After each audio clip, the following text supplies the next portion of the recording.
morning, dear Nadia, dear Tali and Dina, dear family, friends, I would say fans of Vladimir. What a sad occasion, but also what a wonderful opportunity to be here together in remembrance of Vladimir Voevodsky, professor in the School of Mathematics here at the Institute since 2002. It's truly heartening to see this kind of community being here together, as I said, with family, friends and colleagues.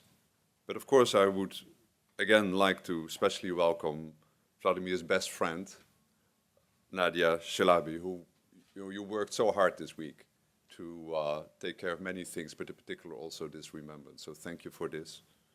And also thanks to you, Tali and Dina, for being here and saying a few words in a moment. I also would like to welcome the many friends and family around the world who are watching this live feed of the program, and in particular Vladimir's aunt, Irina Vladimirovna Voevodskaya, who's so dear to him, and many other friends and families in Moscow and in many other places. Vladimir Alexandrovich Voevodsky was born in Moscow on June the 4th, 1966. His father and mother were two very respected scientists. Alexander Voevodsky directed laboratory in experimental physics at the Russian Academy of Science, and Tatyana Voevodskaya was a chemistry professor at Moscow University. Vladimir's experience at school and at university, I think, is well captured by the words of another institute professor, Albert Einstein, who said, "The only thing that interfered with my learning was my education." With a fiercely independent mathematical mind, but no formal degrees, he enrolled as a graduate student at Harvard. After earning his PhD in 1992, guided by David Kashdan, Vladimir came for the first time to the Institute as a member. He returned as a long-term member in 1998, after spending time as a junior fellow at the Harvard Society of Fellows. It's good to see some of the fellows here today. A visiting professor at Harvard University and at the Max Planck Institute in Bonn, and an associate professor at Northwestern University. In 2000, Vladimir gave an impressive series of 20 lectures here at the Institute, covering the foundations of his theory of motivic cohomology. This work provided deep new insights into number theory and algebraic geometry and led to the famous proof of the Milnor conjecture and later the Bloch-Kato conjecture and many other things. It was enough to earn him a Fields Medal in 2002. At that point he was 36 and had been appointed professor at the Institute School of Mathematics earlier that year. Now this work would be enough to qualify as one of the most exceptional talents of his generation. But was not enough for Vladimir. He made a second equally transformative contribution of a very different nature. As he began working, we hear more about this, in a new area of research that he called two theories, examples of mathematical errors in his work and the work of others became a growing concern. As he said himself, who would ensure that it did not forget something, it did not make a mistake, if even the mistakes in much more simple arguments take years to uncover? He determined that he needed computers to verify his abstract logical mathematical constructions. The primary challenge was that the received foundations of mathematics were too far removed from the actual practice. As he explained, I didn't have the tools to explore the areas where curiosity was leading me and the areas that I considered to be of value, of interest and of beauty. So I started to look into to create such tools. In his experience, and I'm quoting here again, the work of a mathematician is 5% creative insight and 95% self-verification. Since 2000, he worked on this new idea of univalent models. In fact, in 2012-2013, Vladimir organized a special year in the school that focused on these foundations and brought a quite eclectic group of people together. Many of them are with us here today, writing a 600-page book in less than 6 months. A book also remarkable because it has no listed authors. This was somehow the grand vision he had. But with the aid of computer-assisted proofs, mathematics would be a truly universal effort that would anyone could contribute all across the world. In addition to the Fields Medal, Vladimir's many contributions have been recognized by honors and awards: Sloan Fellowship, Clay Prize Fellowship, many NSF grants, was an honorary professor at Wuhan University, received an honorary doctorate from the University of Gothenburg, and was a member of the European Academy of Sciences. He truly epitomizes the type of researchers whose work reach new and unforeseen heights that the Institute is so proud to welcome. But I think at this point it's better to listen to a few words of the master himself. So I would like to share with you a short video clip, and I want to thank the makers of this, Thomas Blom and Misha Kessel, for making this at a very quick rate.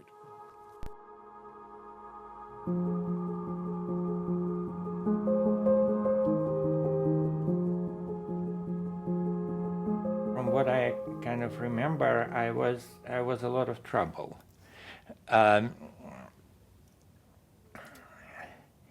So one thing which well, on the one hand, I read a lot.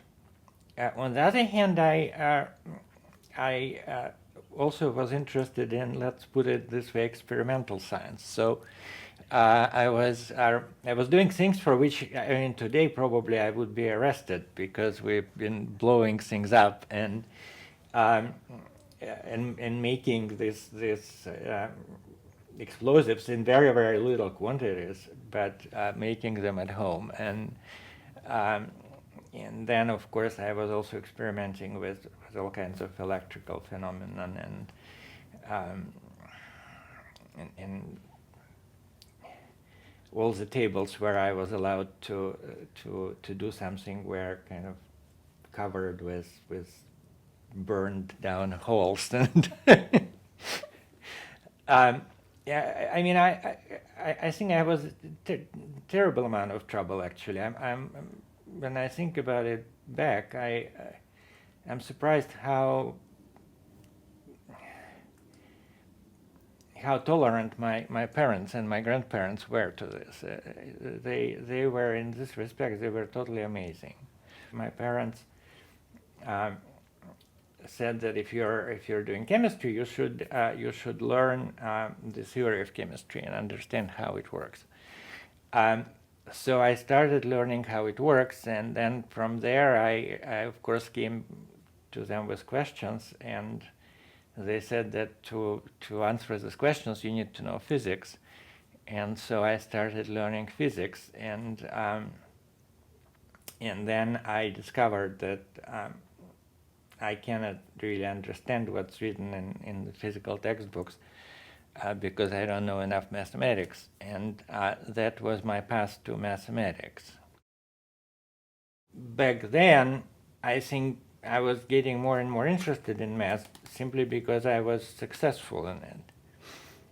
And so it was later too. And then when you are successful in something so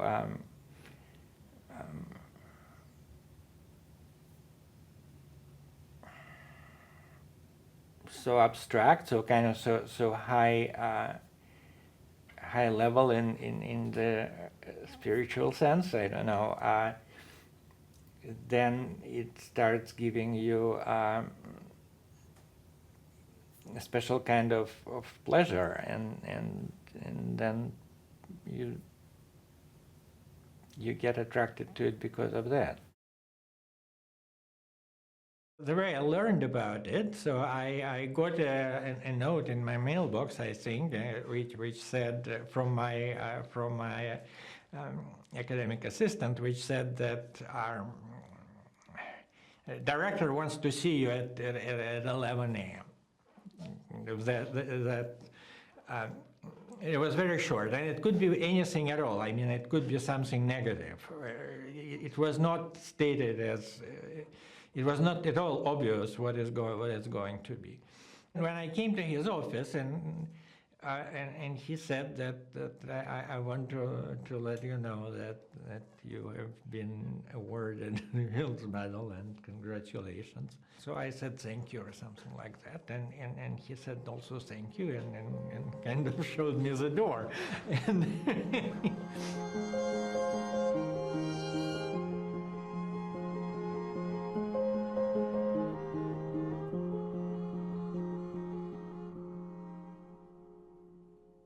How lovely to see these images and also to see Volodya exploring his beloved Institute woods that he captured so beautifully in the pictures that we also are showing here outside. I think he explored the natural world with the same kind of sense of wonder and appreciation that he explored the infinite universe of the mind. And reflecting on his life, I think it's hard not to think of kind of the ancient explorers who kind of fearlessly sailed into the open ocean, leaving the safe shores behind that we all find so comforting, facing, often alone, waves and storms and sea monsters, imaginary or real, in search of hidden passages to new worlds. As Ishmael says in Melville's Moby Dick, "As for me, I'm tormented with an everlasting itch for things remote. I love to sail forbidden seas and land on barbarous coasts." I think Vladimir was attracted by distant destinations far beyond the horizon, always pushing himself further and harder, demanding more of himself than most of us would dare to do, but setting a course for next generations to follow. So I think today also we should not forget his bravery and determination and the frailty of human life and the human mind, confronted with both the austere beauty but also the unforgiving nature of the internal truth of mathematics. Vladimir's relation to the Institute was close and dear. He enjoyed the environment dedicated to independent thinking and to academic freedom. But I think the Institute owes much more to Vladimir. As one colleague said to me, "I'm so happy he is at the Institute, since I couldn't imagine another place where he could live and work." I see that as the ultimate compliment to the Institute, but I also realize that we have failed in our task, because we all would have loved to keep Vladimir with us for much longer. So we will do everything to keep the legacy of his life and his work alive. And working with Nadia, we will think of an appropriate permanent expression of our gratitude to Vladimir and that celebrates his passion for mathematics for the next generation. He was a pioneer, a catalyst, and his contributions will continue to challenge and enrich the world in deep and lasting ways. He will be greatly missed by the Institute community and his family, friends, and colleagues throughout the world. So now I'm pleased to welcome a series of speakers, and I will actually introduce them in groups of 3, if that's okay. And the first 3 speakers will be 3 colleagues and friends and mathematical colleagues, Pierre Deligne and Peter Sarnek, colleagues at the School of Mathematics, and Yuri Chinkel, a university classmate and friend, and now at NYU and the Simons Foundation. Pierre.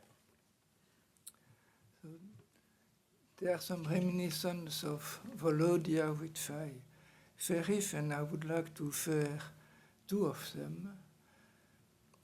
The first is the long series of lectures he gave in his first year here, in fact in this very room, and he liked this long blackboard you can see on the wall so that he has space to explain to us his ideas. It was at the time where his office was next to our house, and for a while I was serving as scribe for the lectures, ideally having notes prepared for the next lecture of what he had said. And one thing he once told my wife is that he enjoyed that when he looked at my notes, he saw I was looking at things completely differently from the way he was looking. And into the lecture, he was giving the basement for what would later be the proof of the Bloch-Kato conjecture. And my feeling is that we have not yet divested both the construction he did to reach this conjecture and also what it really means, this relation between Milnor-Gay theory and Galois cohomology of fields. The other reminiscence I would like to tell is that from time to time he was coming to our house and showing us some of the beautiful photos he has made. It was usually on his computer screen. And one I particularly remember is of beaver at night on the Stony Brook, somewhat downstream from the suspended bridge. And when I asked him how he was able to do this, he was telling me that the secret was to be still for as long as needed, 1 hour, 2 hours if needed, and see what is coming. And I recommend you to look and admire all those photos which are in the corridor, because they not only reflect the woods in Princeton, but also part of his soul. Thank you for the opportunity to say a few words about Vladimir. I speak for myself and for my colleagues in the School of Mathematics. Vladimir's sudden passing is a terrible loss to his immediate family, Nadia, Dina, and Natalia, and of course to his extended family in Russia. We wish them strength during this very difficult time. His passing is also a tremendous loss to the global mathematical community and to mathematics itself, where he still had so much more to offer. The Institute has lost one of its finest faculty, and for the School of Mathematics, it's particularly difficult. He was heavily involved in all aspects of our functioning and our mission, and it's going to be very difficult for us moving forward without him.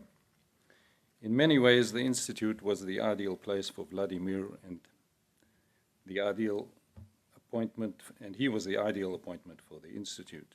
His genius in mathematics, specifically his work in the foundations of algebraic geometry and homotopy theory, earned him worldwide fame. However, like the best of thinkers, he sought after such success to understand and contribute in entirely different directions. It is natural, as most people who have succeeded do, to stick with one's success.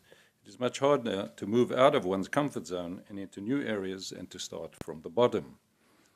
Vladimir had no fear in pushing himself in this way. He was always eager to learn.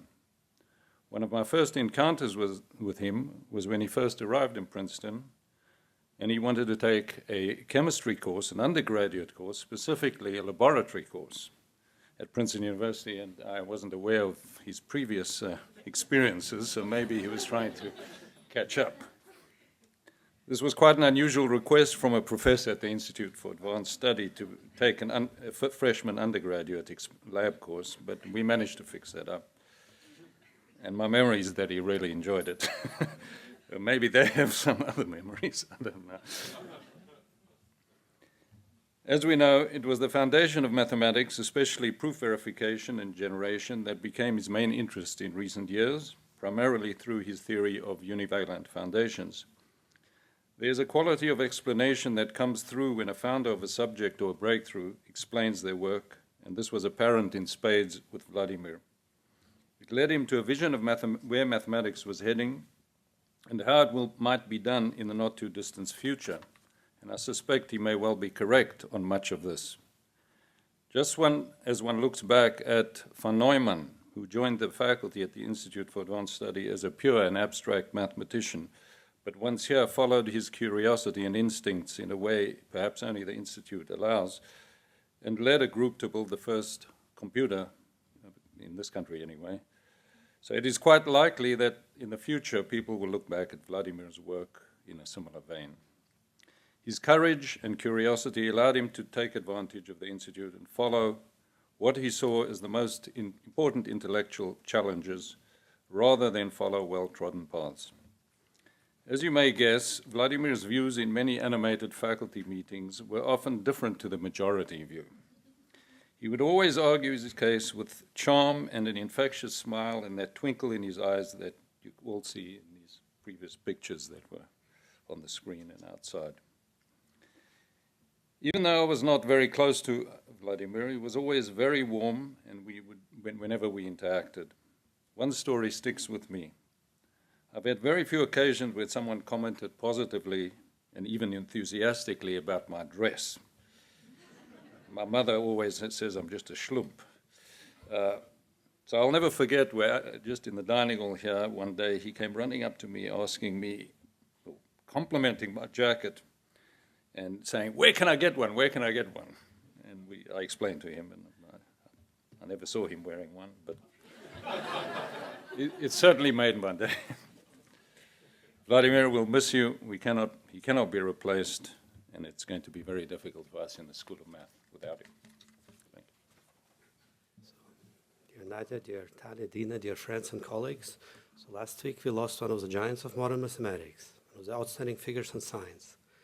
His professional career was non-standard at every turn, skipping lectures and not graduating several times from Moscow State University, completely changing fields at the height of his success in algebraic geometry, moving into fundamental area of computer science.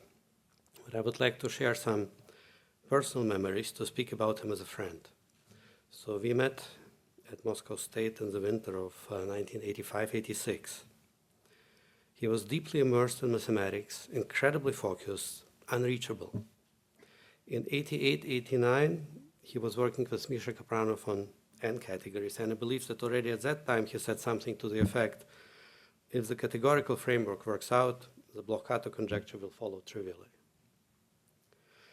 At Harvard, as a graduate student, he worked day and night, mostly nights. It was hard to approach him with mathematical questions or ideas. So the picture here is the Harvard Math Library, one of those nights. So his usual answer was, I don't want to hear about curves, Pilpet-Zorky three surfaces, nor about cubic fourfolds. Don't distract me. But Volodya, how can you prove anything about algebraic varieties if you don't know any examples? Examples? What for? On the following slides, our friends at Harvard, so Dima Khaledi and Misha Finkelberg, and Sasha Goncharov, Sasha Berenson, Andrzej Stanish, Maxim Kontsevich, and Sasha Voronov, their wives. One day, Vladimir and I decided to go to the Amazon over Christmas and New Year's. The plan was not so good. So we were supposed to fly to Bogota and there get tickets to Letizia, a small town on the Amazon. So when we arrived in Bogota, there were no tickets. So somebody showed us a cargo plane about to take off and counseled us to try that. It worked. We paid the pilot, climbed clinging to some rope into the plane, and we were on our way. It was pretty wild. So we hired a boat, a guide, and spent several days on the river. We were looking for crocodiles. We went fishing. Vladimir was the only one who got lucky. So don't laugh, this is a piranha.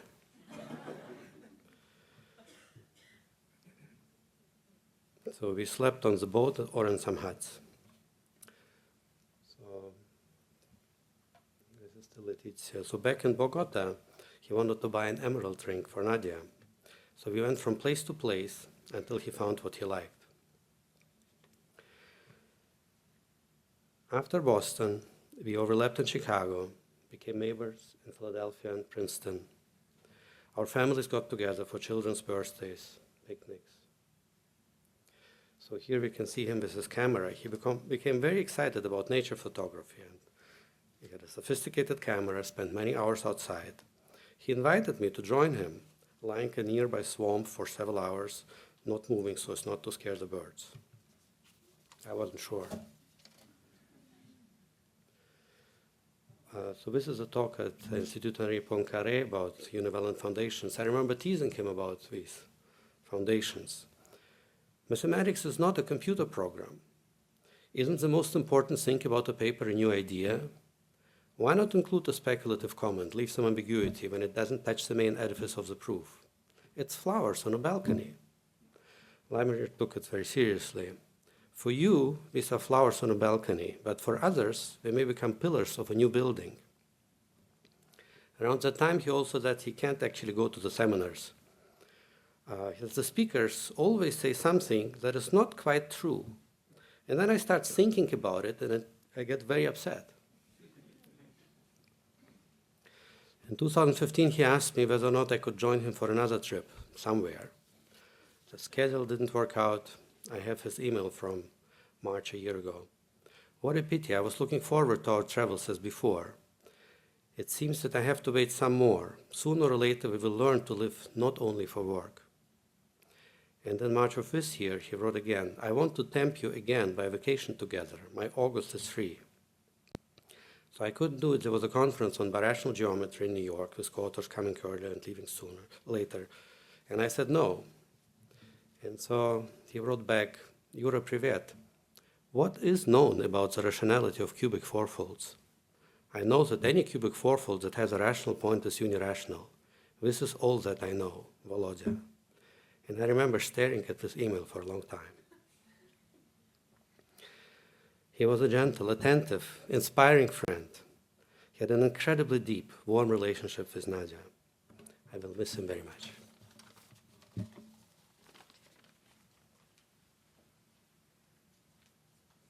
Now I would like to invite Tali and Dina and then Nadia to say a few words. So I just wanted to keep it simple and just talk about the things that I learned from my dad. So I think that a lot of people can say that they feel comfortable around their parents, but this is something that I felt was incredibly important to my relationship with my dad. Usually my dad would just shut down other people's ideas if he didn't agree with them, but when it came to our conversations, he had this ability to reach deep into his always moving and brilliant mind and try to understand where I was coming from. A lot of the time this was about like social reform issues that we clashed on a lot, but those conversations were always really fascinating. So the other side to my dad was completely the opposite of that. Sometimes I would bring up a point and he would just inform me about why I was blatantly incorrect. And on those days I learned that I was blatantly incorrect. It wasn't that my dad always agreed with me, it was the openness to always hearing me out. That was really important to me. And so that's something I learned from him. You always have to assess a situation given its context and not just impose radical ideas on something without having a backstory. I also learned from my dad, to scrutinize the details of everything, arts, books, and people. In other words, I learned that the details of everything are where all the interesting facts of life can be found.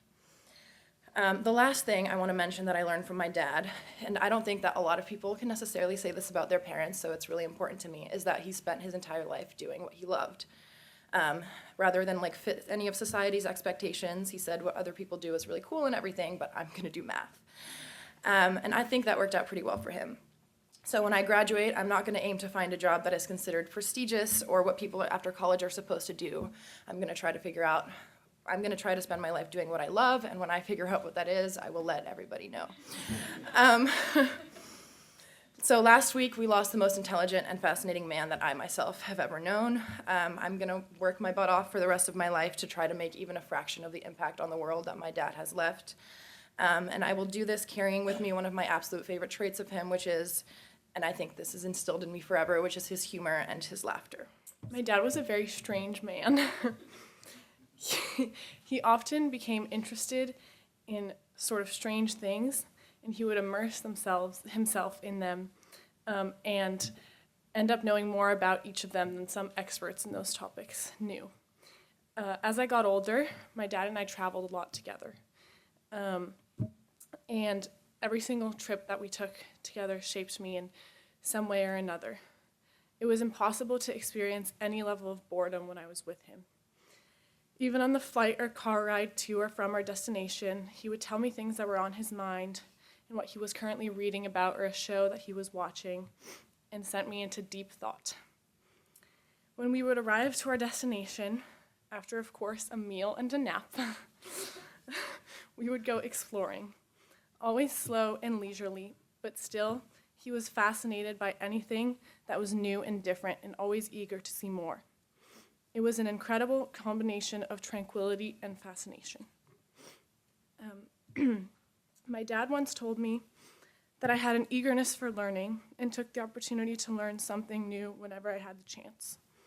I know that I get this directly from him. I think that this is one of the reasons my dad and I were able to understand each other so well.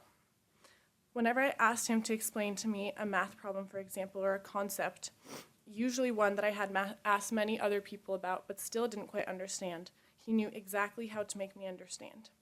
Of course, he was a brilliant mathematician, but it was the connection that we had that made his explanations so clear.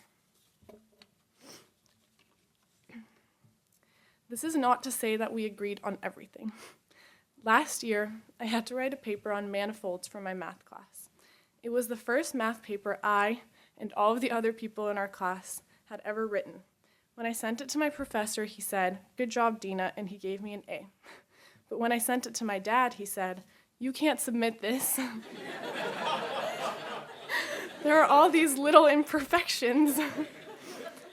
Let me reiterate that this was a course for college freshmen who had just recently been introduced to the mere concept of proofs. After I explained this to him repeatedly, he gave in and finally agreed that given the circumstances, it was indeed a good paper. This also goes to show how understanding he was, always trying to put himself in other people's shoes and understand where they were coming from. I think that he was somewhat misunderstood by those who didn't know him very well. I think that we can all agree that his earth-shattering laughs and sneezes could be somewhat intimidating, but he was so kind and caring and held such strong moral values. It is safe to say that I will never again meet anyone like my dad, but I am so grateful for the time that I spent with him, and I will miss him very much. Thank you. Vladimir's remains were cremated on Friday. Tali, Dina, and I have been deeply moved by the outpouring of grief and support that so many people have expressed, so many people, those present today and others around the world. This tragedy was a shock to all of us, and in our sorrow, we take solace where we can find it.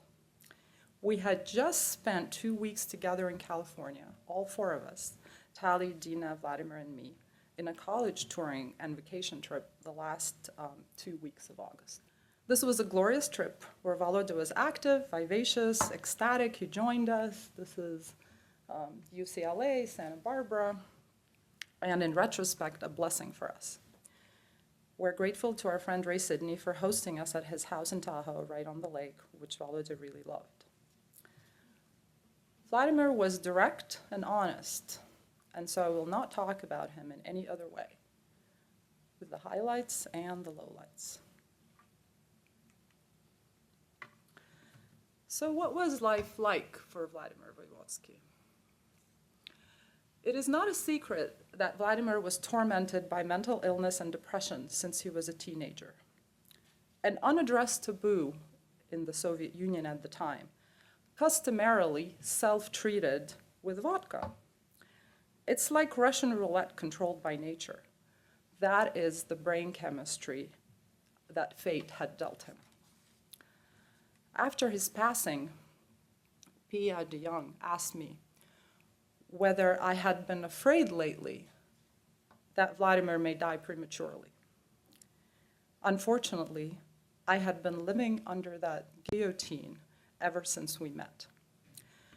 Back in 1991, a graduate student at Harvard, Leonid Friedman, not knowing that Vladimir and I were going out, told me, "We have this new, extraordinarily brilliant Russian mathematician who could reinvent mathematics. But sadly for everyone, it seems he's heading into a death spiral of self-destruction in his early 20s.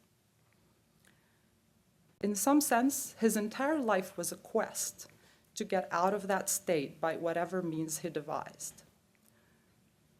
The means were varied and experimental, and most were destructive physically and mentally, took a huge toll, led to the deterioration in his health, and indirectly, eventually, to his passing. Vladimir was incapable of doing anything in moderation. This quest out of a depressive state was not intended to get him to mere normalcy. He had to achieve ecstasy, and he did. As he explained in the video that you saw, he was able to find this ecstasy in mathematics. When he said he started doing math and continued because he found himself to be successful, he did not mean material riches or fame. Rather, setting a vision, the mathematical direction, painstakingly and stubbornly working toward it, creating novel mathematical constructs and tools, and achieving the vision, proving the necessary series of theorems. And it gave him a high. As long as he was doing math persistently and creatively, results unfolded for him, and he was experiencing that intellectual high. He kept going incessantly for weeks and months, often on a 26-hour versus 24-hour clock, hence the photos of him at night in the Harvard Math Library, and was so utterly spent he had to shift gears. And so he did, shifted gears to seek these highs elsewhere. My mission was to protect Vladimir from himself, and he tried hard for my sake. We went on adventurous, exotic, and glorious trips together. We discussed literature, art, photography, nature, and new scientific discoveries. Spent time with interesting friends. When our kids arrived, Volodya discovered a new high in his interaction with the kids, discovering how their brains worked and developed, and in his relationship with these two small creatures. And yet, mundane life was hard for him. And he appreciated all the support he got from people who empathized and cared. There are so many such wonderful people, family, friends, colleagues. I would like to specifically mention three without whom Volodya would not have been able to function during different parts of his career. Donna DeFini, Diana Morse, Mary Jane Hayes. Due to these circumstances, Vladimir spent only a fraction of his life, of his adult life, doing math. And yet in these periods and in his short lifetime, he managed to revolutionize and reinvent several fields, thereby advancing human progress for the rest of us. So, some other sides of Volodya. In 1992, a group of Harvard grad students and postdocs went on a ski trip to Vermont, including Edward Frankel, we call him Edik, Anders Zenich, Ina Galperina. They all arrived at the winter cabin on Friday night, and as you would expect, had a hardcore celebration. On Saturday morning, the result of which on Saturday morning, with the entire gang barely alive, and suffering from severe hangovers, they donned downhill skiing gear. Vladimir had never tried downhill skiing in his life. Edik, a known mathematician, a friend of ours, in his hungover state of brilliance, reassured him, there's really nothing to it. You just get up onto the slope and slide down. And took him to the very top of the mountain, all black slopes. Vladimir got off the lift and, finding himself heading straight down at an uncontrollable speed, crashed right into the metal snowmaking pipe. I was scheduled to arrive to Vermont Saturday morning, driven by our friend David Maslin, present here today. Walking into the cabin, I was greeted by fleeting, guilty glances from all. There were about 10 people, and Volodya was nowhere to be found. What's going on? I ominously asked. Did you kill him? At that moment, Edik came rushing in from the outside with Volodya in his tow and reassuringly blurted, don't worry, he did hit the pipe, but it wasn't his head. So he's not in great shape, but the important thing is that mathematics will survive. I stared down Edik. I stared him down, willing him to read the obvious in my mind. Did it ever occur to him that I may care about other parts of Volodya's anatomy? Here's some photos proving I did not just marry him for his brain. So, Venezuela, Ecuador, Europe, we did all kinds of crazy things together. He did learn how to downhill ski in the end and did come down black slopes without crashing into the pipes. He was delighted when I explained to him that mixed motives had a clear undercurrent of mischief in the English language.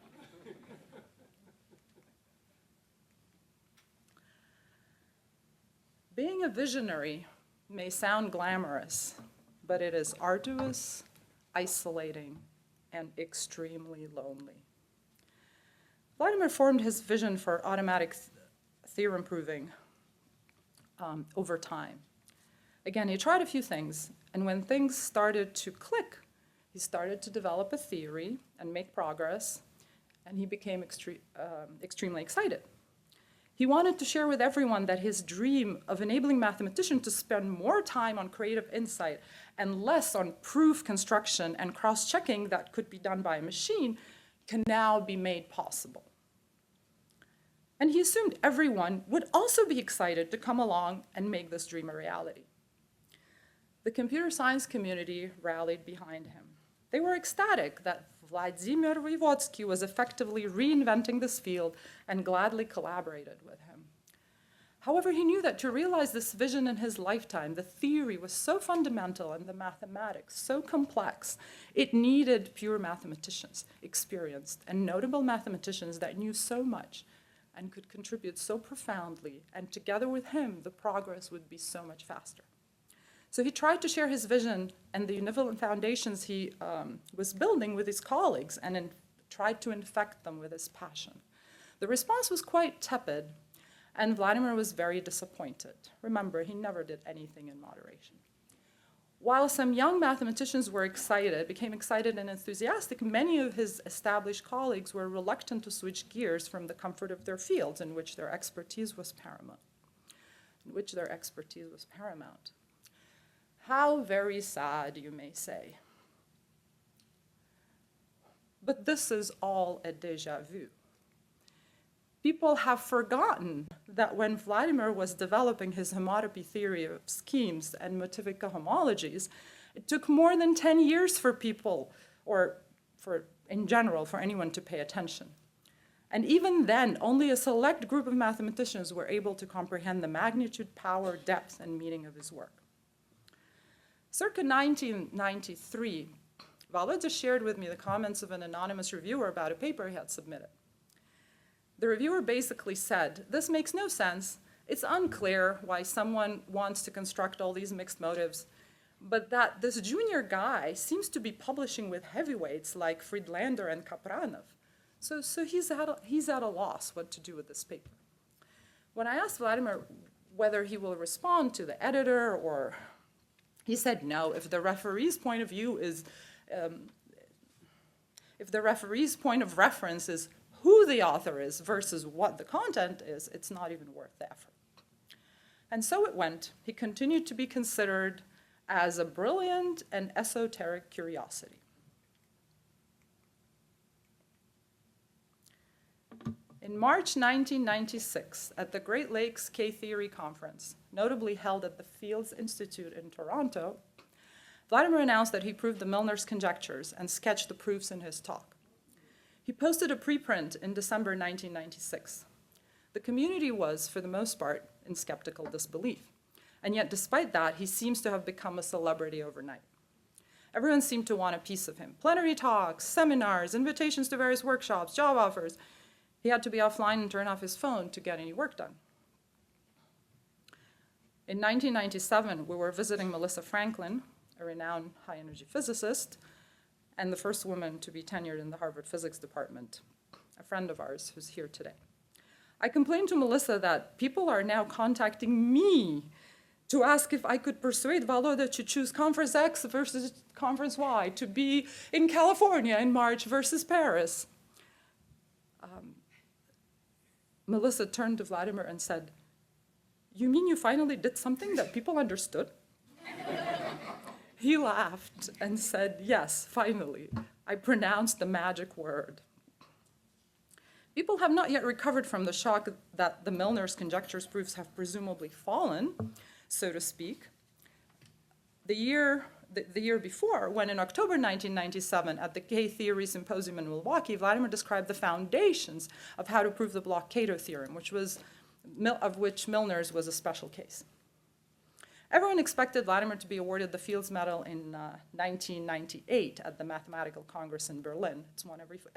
It's held every 4 years, when he was 32. However, at the time, nobody was able to understand and review his work in its entirety. In the last 24 or 36 hours, I tried to compile of the mathematicians that were involved formally, informally, directly, indirectly in reviewing and going through his work from basically 92 to 2000 and from 1992 to 2002. 10 years. 10 years. And yet, still, at the time, nobody, not even Andrei Suslin, who was at the helm of these mathematicians, his close collaborator, and was at the helm of the review process. Even as late as 2002, when asked by Spencer Block for the Fields Medal Review Committee, Andrei stated that he still did not review and wrap his head around all the pieces. It was not until several years later, as stated here, Chuck Weibel and Carlos Massa led the effort to clearly outline all the aspects of Vladimir's work, of this language that he created, and make it accessible to the mathematical community, at which point a whole range of fields took off triumphantly and rapidly. As Ivan Panin wrote to me yesterday, yes, he proved all these incredibly hard theorems that nobody was able to do for the last 30 plus years, but he invented this mathematical language that everyone is conversing in today, as if, and it's so natural, as if it had existed since the beginning of time. So since no one fully understood or reviewed Vladimir's work in '98, the compromise was to invite him to deliver the plenary talk at the International Congress for Mathematicians in Berlin, where the Fields Medals were awarded instead. In August 1998, Vladimir's mother was bedridden in Moscow in her final days, dying of cancer. He agonized whether he should go to Berlin. I persuaded him to go. His mother has been near unconscious with high doses of morphine, has not spoken for days, and we were all praying she'd be relieved from her suffering. So Vladimir flew to Berlin for one night and gave the talk. He came back, and as he sat by his mother's side, unexpectedly and barely audibly, she whispered, "Как доклад?" How was the talk? He was stunned. She passed away 2 days later. Spencer Block wrote to me yesterday, Vladimir's introduction of non-canonical topologies into his work, meaning theory of motives and motivic cohomology, was like a musician who discovers a totally new key for his music.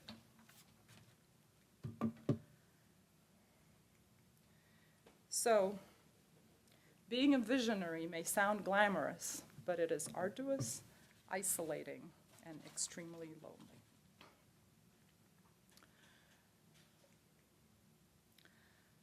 So the Fields Medal, Beijing, China, August 2002. There were 3 distinct entities organizing the Fields Medal award ceremony at the Hall of the People in Tiananmen Square in Beijing.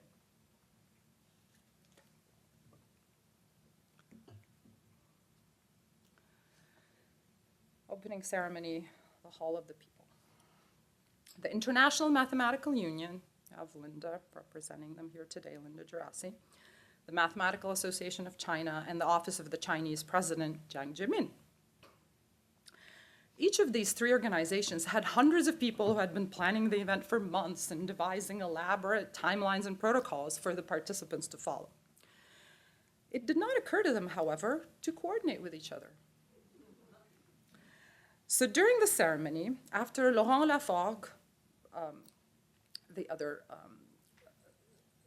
Fields medalist who was awarded together with Vladimir, the first time, by the way, for 30 years, they've only awarded 2 that year. So during the ceremony, after Laurent was called to the stage, they usher in Vladimir, and he walks onto the stage next to the president, but he was not announced. No medal, the script broke down. So there they were,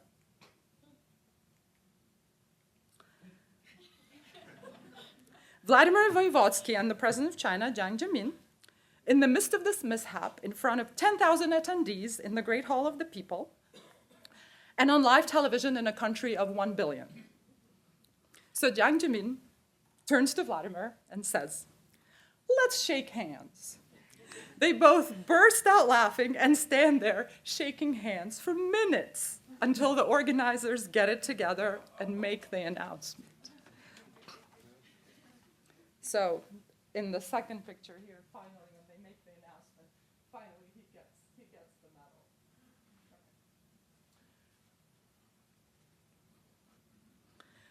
medal. And so here are some photos, right, from the ceremony, the press conference, and what you see there. Only in China will you find a mob of people, like really thousands, sometimes in the streets, clamoring to get an autograph from a mathematician. Only in China. This is the Russian satellite TV conducting an interview with Vladimir at our home in Princeton, shortly thereafter in September of 2002. And our 2-year-old daughter, Dina, was asked to stand up and say for the camera, "This is Papa's medal."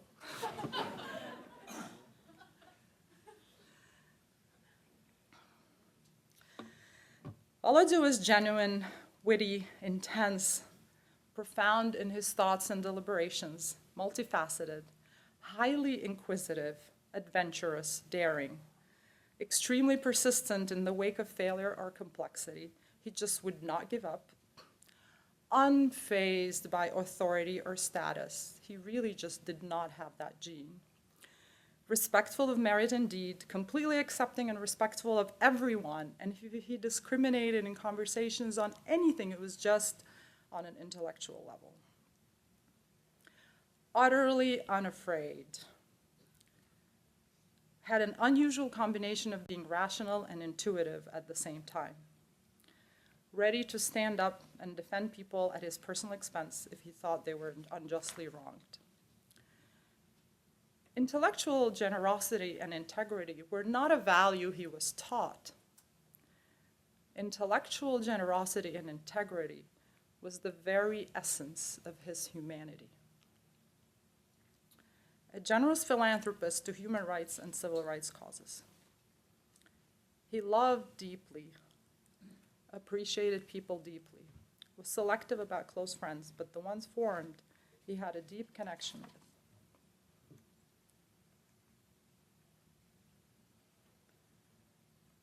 This picture was taken at we were biking on the canal. Tally and Dina sitting on our bikes in the back, and then we met.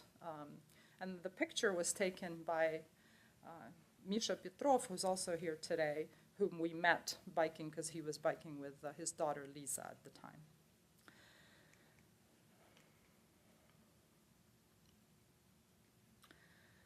So Vladimir Voevodsky's legacy will live forever in so many ways.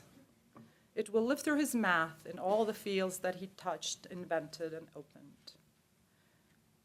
It will live through his priceless photographs. It will live through all the people he had touched and influenced profoundly, academically and personally. Through all of you. It will live through the Vladimir Voevodsky Prize for Women in Mathematics and Computer Science that Robert referred to, and we will be announcing at some point in the near future. And it will live through our daughters. He passed on his wit, mercurial thinking, thrill of adventure, intensity, fireball passion, impulsiveness, stubbornness, gregariousness, laughter, sense of justice, and daring boldness to our daughter Tally. And he passed on his vision, patience, depth, insight, analytical thinking, intuition, perception, persistence, immense curiosity, satisfaction in solving problems, and leadership to our daughter Dina. please consider contributing to the prize in Vladimir's honor when it's announced. May he rest in peace. Thank you, Nadia, and also Tali and Dina, by painting such a beautiful, lovingly and honest portrait of Vladimir. Now I want to introduce the next set of speakers. I think Richard Taylor will read something from David Kashdan, then good colleague and friend Dan Grayson and Alexander Belinson. So first I would like to read something from David Kashdan, who was Vladimir's PhD thesis advisor. The first time, this is David's words, the first time I heard about Volodya was from Sasha Belinson. In the end of summer 1990, Sasha called from Moscow and told me about an extremely talented student who was thrown out of Moscow University and facing the army draft. The Harvard administration took seriously Sasha's recommendation and accepted Volodya as a graduate student. After the end of his PhD, Volodya came back to Harvard for another 3 years as a junior fellow at the Harvard Society of Fellows. Volodya was a strikingly independent person. He had a very broad and deep knowledge of mathematics, but during his 5 years at Harvard, Volodya did not attend any lectures but the ones he delivered. His independence, courage, and of course talent led to Volodya's extraordinary achievements. And then I wanted to say a few words on my own behalf. Vladimir said, in fact, at a faculty meeting in the School of Mathematics, that it's very hard to be truly original. And by hard here, I think he meant in the sense that it takes a toll. Vladimir was truly original, and it did take a toll. He was willing to give everything to advance human knowledge. He always focused on the most profound questions and would search for conceptually new approaches that would make the difficulties manageable. This is probably the hardest way to do mathematics, but has potentially the greatest rewards. Very few have pulled it off, but Vladimir was one of them. He had broad intellectual curiosity. He always wanted to learn new things or travel to new places. When he became interested in applying mathematics to biology, he was happy to slum it with biology grad students at a summer school. Afterwards, he complained about having to share a room with a grad student, though it can't have been very easy for the graduate student to share a room with Fields medalist Voevodsky. He attended seminars in the School of Historical Studies, which I'm afraid is rare for us mathematicians. The institute was, I think, an ideal intellectual home for him, and a home that he loved deeply. His passing is an enormous loss.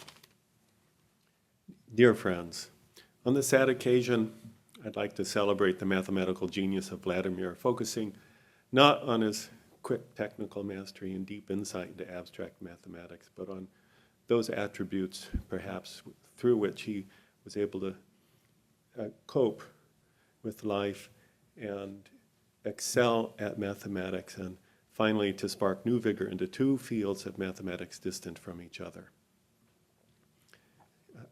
I was lucky to have known him and to be the beneficiary of his friendship since we met in 1994 or thereabouts, a few years after his PhD. He was always generous with his time and was willing to explain what he was working on.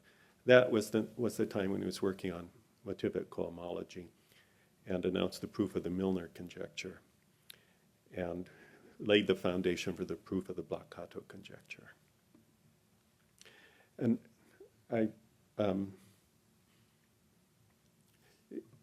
in 1997, he moved to Northwestern and was there for a year. And the first attribute of his coping that I'd like to mention is the fact that he, in addition to being a genius, he had the ability to visualize grand projects with many components and isolate those components and put them into distinct papers with distinct titles and to plan years in advance for the completion of the project. And this is what was required for motivic cohomology. And so in the end, those those papers kept getting produced over that 10-year period, and he kept working on it. But at the same time, he had a second important attribute, which was that he would never stay still. He was never stagnant. He always was ready to choose something new. And the third attribute is that he was always ready to discard a project which hadn't worked out or hadn't lived up to expectations, or that he detected had something wrong with it. In fact, we heard from Nadia that he was, or no, from Dina or Tally, that he was quick to shut people down when he detected they were wrong. But it was the same with himself and his own projects. He was quick to shut his own projects down when he detected they weren't going to go anywhere, as well as mine. I can point to a couple of them. But now I'll mention a couple of projects he had that haven't been mentioned. So in 1997, he moved to Northwestern, and immediately getting into his new office in that nice building, he began thinking about artificial intelligence, and in particular how one might program computers to, so that robots could learn how to walk, or how one might program tiny mobile autistic rats so that they might solve a maze. And so when I visited him in November of '97, he showed me this little computer program he had with these rats going around the screen. And I still have a copy of that program in the email he sent me. And later on, he focused on mathematical biology, coming up with an application of groupoids to the problem of determining the evolution of gene distribution in a species based on today's distribution of phenotypes. But as far as I know, nothing was published or made public about that. But he was very excited about it for a while. But then it was in 2002 that he first mentioned to me that he was starting to think about computer representation of mathematical proofs. And in 2004, in the spring, I visited the Institute for a week to brainstorm with him about it. And this was before he had learned about type theory. And what we brainstormed about for a week went nowhere. But I got occupied with other matters, and when he contacted me again in 2006, he basically had all the fundamental ideas for what was going to become univalent mathematics, univalent foundations, and was the project that he was involved with until his death. And he envisioned in an email to me in 2006 that mathematicians around the world could collaborate by depositing proofs and constructions in the computer, and the formal language in which these constructions would be expressed would be powerfully enough to collate the results of mathematicians around the world and take into account that when mathematicians express a mathematical concept, they might be doing it in a different but equivalent way from what other mathematicians are doing. And so it would be up to the computer to locate the equivalence between formulations and transport the constructions from one context to another. And this idea of transport is what he called univalence. And that was already visible in 2006. And the other fundamental idea, of which he was even more proud than univalence, was that of level. That the constructions of mathematics would be divided into levels. At level 1, there would be the proofs of propositions, where the answer is either yes or no. And at level 2, there would be the production of elements of sets, such as the solutions of an equation, which would be at level 2. And at level 3, there would be the production of examples of finite groups, or such like abstract algebraic systems with certain abstract properties, which would be at level 3 because of the existence of isomorphisms, and so on. And he was excited about the and so on, and the fact that it was all part of a hierarchy. And what it became later is really super interesting. And in 2010, he had tried out all of these ideas in the computer and had written thousands of lines of code in the language called Coq, which was developed a decade or two earlier in order to support computer proofs.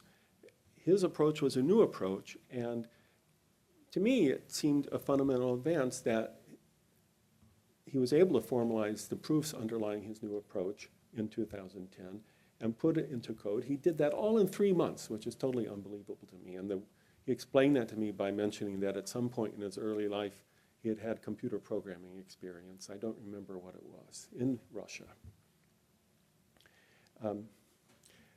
You can look at that body of code. He calls it Foundations. It's on the web today, and you can learn a lot about the univalent theory from it. And the proofs have their own beauty, the way we seek for all proofs in mathematics.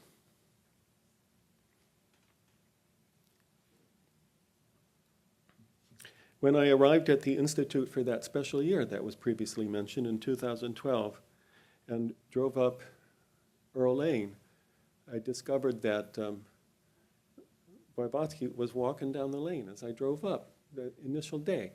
And it was a low period of his life. And I was drawn into his life, and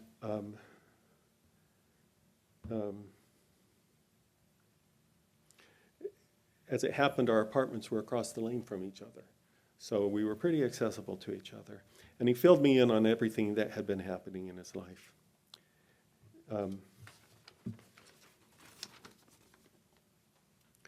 By the way, the special year was absolutely wonderful. For me, it was like being a graduate student again. I was learning all about his univalent foundations. I was at the Institute for Advanced Study and surrounded by dozens of experts in the field, many of them very young, very smart and willing to share their expertise in talks throughout the week, every week for 6 months. And it was like being a graduate student again. I was back in school. I was hearing about things that I could only vaguely comprehend, but gradually achieved mastery by virtue of being at the Institute. We remained close friends. Vladimir entered a new phase of high productivity toward the end of 2013, a high point in his life. Probably, I don't know what did it. I have no idea. But since then and now, he was able to produce 9 papers on univalent foundations in various stages of completion. 4 of them are published, 4 of them are submitted, and 1 of them is a preprint that I know of.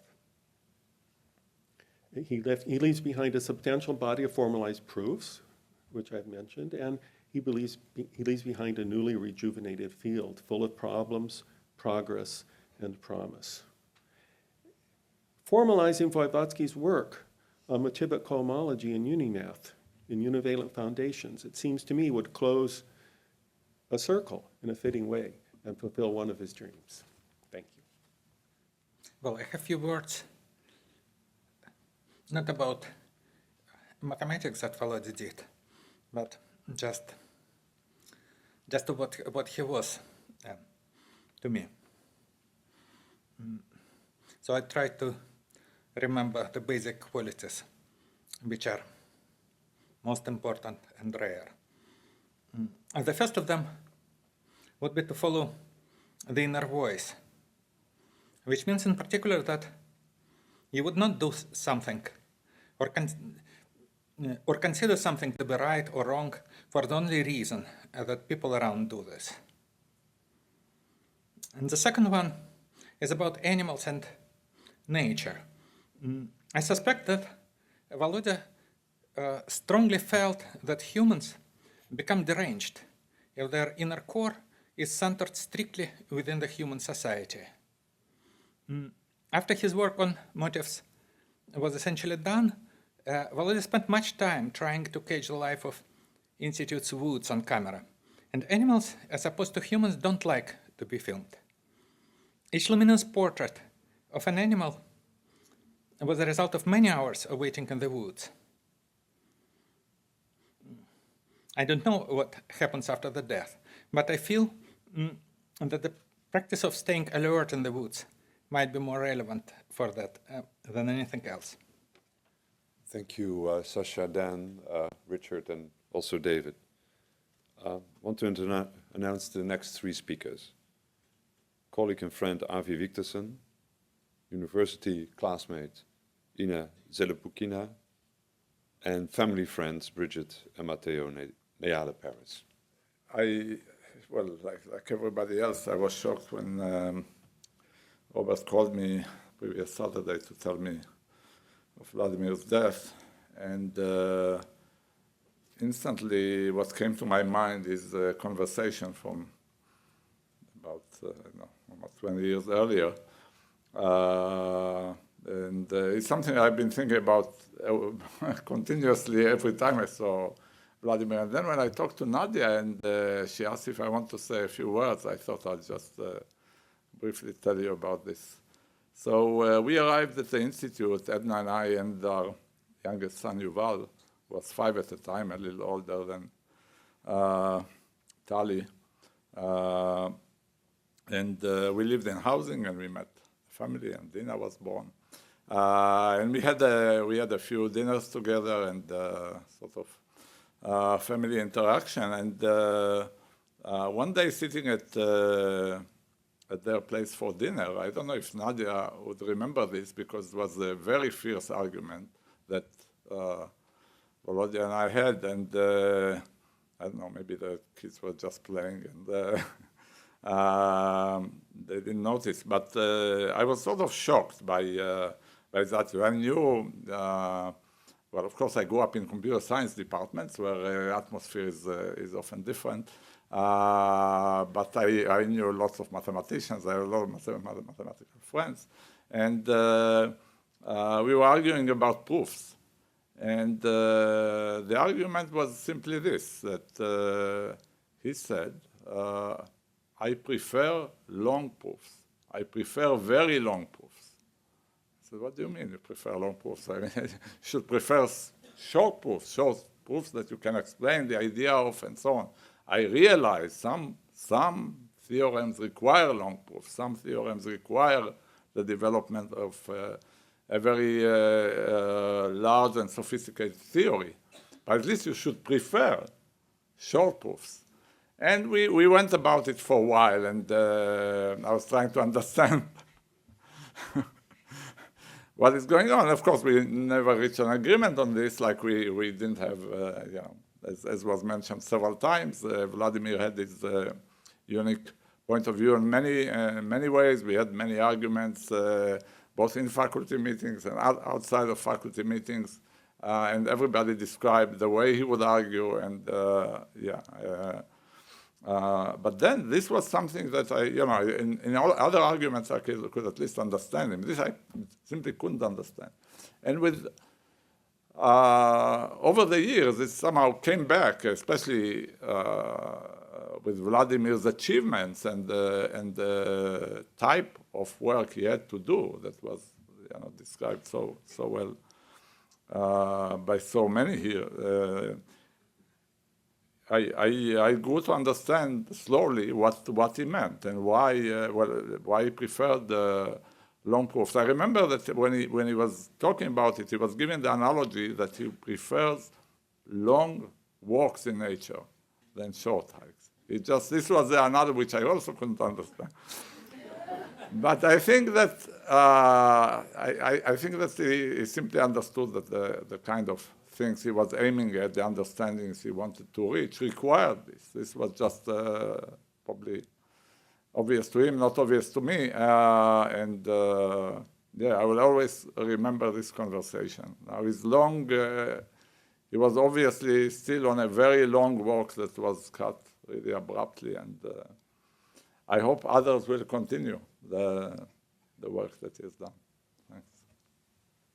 We met with Volodya in June of 1983 during entrance exam at Moscow University at the steps. And Volodya was preparing to appeal his essay grade, since he was put through enhanced version of the entrance exam, which was usually reserved for Jewish applicants at the time, but Volodya was included for not being member of Komsomol organization.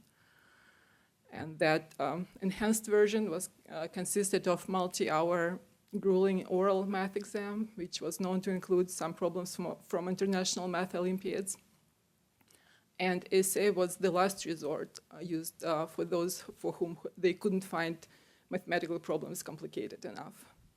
And Volodya did get through that hurdle, like many more later on in his life, and we ended up in the same group, along with Di Marlov and Torsten Fimmel, who stayed close Volodya's friends through his life. And from the very beginning, it was quite clear that Volodya wasn't ordinary in any aspect. He was a brilliant mathematician with his own way of thinking. His own path, walking his own path without compromising or conforming to anything, not paying to little things like failing essay grade or not completed PE requirements or minor things like that. And he left very bright trace in each and everyone who was fortunate enough to cross paths with him. And my deepest condolences to Nadia, Dina, Talia, Volodya's family, friends, mathematical community, the whole world. This is huge loss, and we'll always love and remember Volodya. I had the great privilege of being friends with Vladimir since the early 1990s, because Nadia has been one of my dearest, closest friends. And I want to be brief, but want to share a couple of my dearest memories of Vladimir. Since I knew Vladimir in the 1990s, before he and Nadia were married, I got to observe during that time how he fiercely, intensely pursued Nadia. And that is something that I have always loved about Vladimir. He cherished the deep beauty in Nadia, and he knew that was something that was worth fighting for.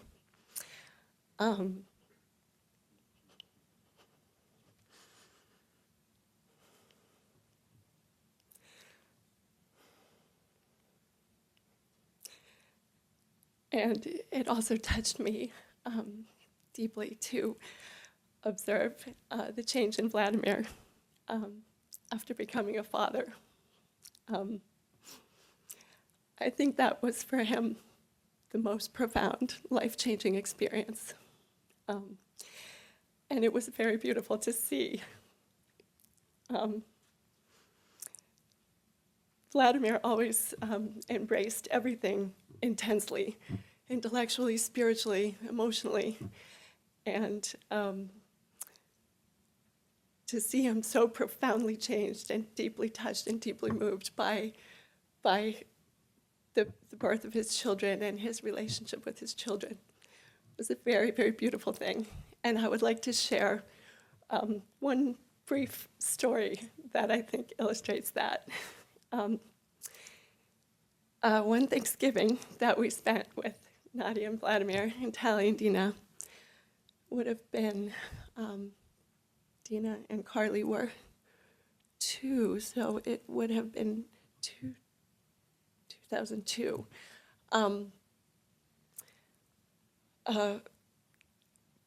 Talia was 5 and Dina was 2. And Vladimir and Talia and Dina had constructed a whole set of little figurines. And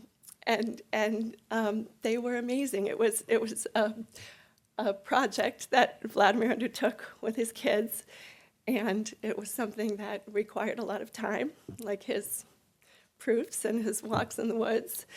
And they were beautiful. They were each unique and amazing. And Vladimir was clearly the lead visionary and artist, and there's nothing that a 5-year-old or a 2-year-old could construct, but he involved Talia and Dina in the process and let them participate. But he found yet another amazing talent and creative outlet for himself that brought him joy for the creativity and also the joy of sharing that experience with his daughters. And it was such a beautiful, amazing thing to observe. And my daughter Carly, the same age as Dina, was also 2. Talia and Dina had been involved in the process of constructing these figurines, and so they knew that the rules were that they were to be observed, but not to be played with and thrown around, and because they were so beautiful and special. They were like museum pieces. And my daughter Carly had a very difficult time at Thanksgiving because they were just so charming and so beautiful. And she wanted to hold them and touch them and play with them. So she also, even at the age of 2, was able to appreciate the beauty and the artistry. I'm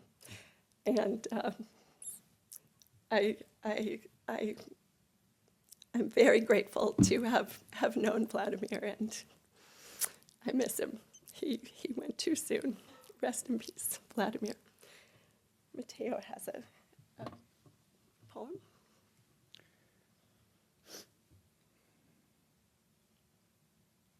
Every moment I spent with Vladimir, I was on the edge of my seat. I couldn't wait to hear the next words out of his mouth, whether it came to his ideas about the rise and fall of civilization or the latest piece of camera or human-computer interaction equipment that he was trying to perfect. And I think we all deeply loved that indomitable, curious spirit of his, which in some ways I think is the ultimate quality of being human.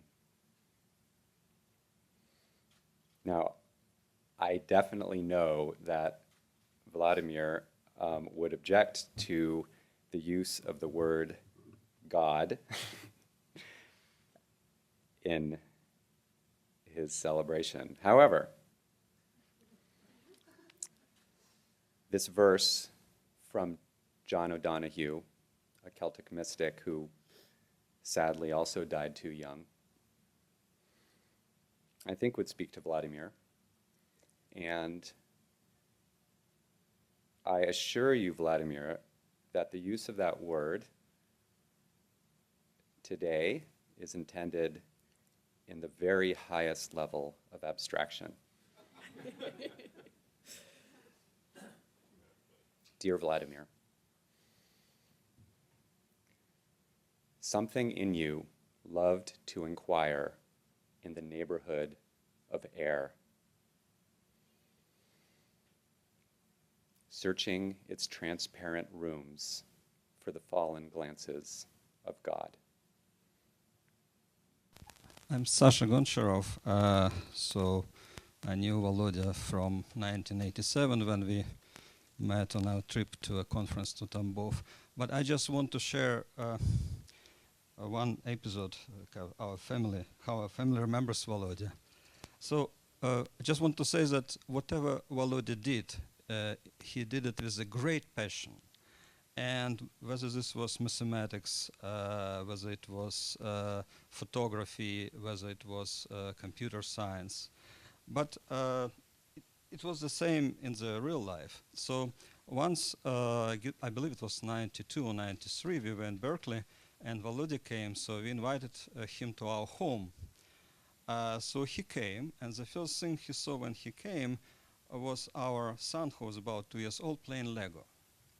And so Volodya immediately asked, what's that? Then he sit on the floor immediately and start playing with our son Lego.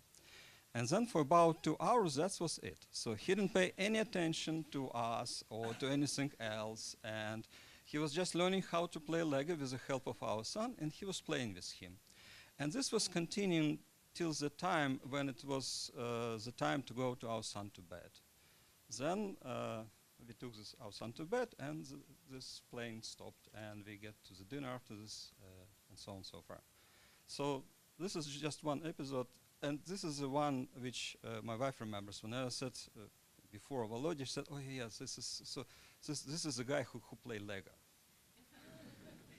Thank you. Anybody else? Yes, please. My name is David Maslin. I'm a friend of the family. And everybody's spoken a lot about his passion, and so I won't talk about many of the observations. But when he died, I, of course, told many of the other people I know who have interacted with him over the years, my parents, family, brothers and sisters, his ex, and so on. And they didn't know him so well, and it's probably interesting, since people here did know him, to know how everybody else who interacted with him casually might have seen him. This wasn't just the reactions from hearing on his death, but this was what I heard over the years. That he was universally described actually as a charming man, a real pleasure to talk to. You know, my parents, when they found him, they're better observers of human nature than I am, but they really found him terribly engaging at a personal level, at an intellectual level, and you know, I heard the same thing from everybody else, and we of course know all about his great mathematical journey, but he had many other good qualities. Another quality that just comes to mind right now, he interacted with a great variety of people. He had many extracurricular adventures, and through this met with many, many people, and I would say he, of all the people I know, he was actually one of the least judgmental. He had, listening to the talks now, some of the things that really struck a chord in me as being true were perhaps some of the smaller comments. Nadia described him as very moral, and he certainly had a very strong convictions about how he should run his life, how other people should. People didn't always agree with his convictions, but they were very firm. So I just wanted to add a perhaps slightly different perspective. I must kind of want to thank all of you for your wonderful comments. I must say, hearing all these stories reminds me of kind of a diamond, brilliant, transparent, built under extreme pressure, but also hard enough to cut through anything. But also like a diamond, its real beauty is only being perceived if the various facets are being reflected. And I want to thank all of you by kind of shining these lights from so many different perspectives, including also very much the human side, the humor, and sharing this with you.